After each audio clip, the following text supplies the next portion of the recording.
السلام عليكم ورحمة الله وبركاته. إن آدي أدبن مركل هرتو السلام يا بلشدة صوماليات وياسين أو مركل الربا إن آن إذن كلا هادلو إنشورنسيغا هرتا ما أنت وحان ربا مركل إنينو بالكوبلونو إنشورنسيغو سيسبا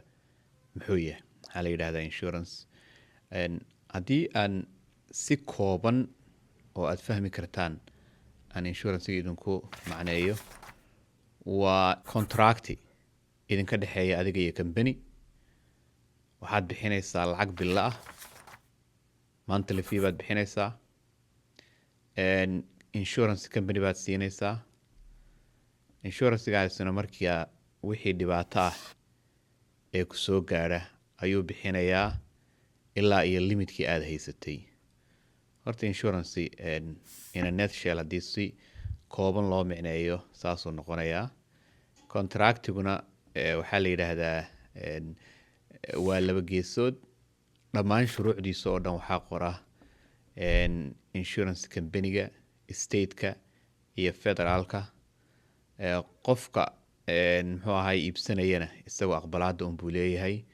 aqbalaadusuna waxaa weeye inuu lacagta fiiga ah uu bixiyo si joogto ahna monthly paymentiga uu bixiyo mar kale waxaa kaloo lagu micnayn karaa buying into a pool of risk oo micnaheedu uu yahay waxa aad iibsanayso runtii khatarteeda waxay ku xidhan tahay marba pool of riskiga khatartaas meesha aad degan tahay basically waxaa weeye pool waxaa la yidhaahdaa dee waa barkadan weyn ee lagu dabaasho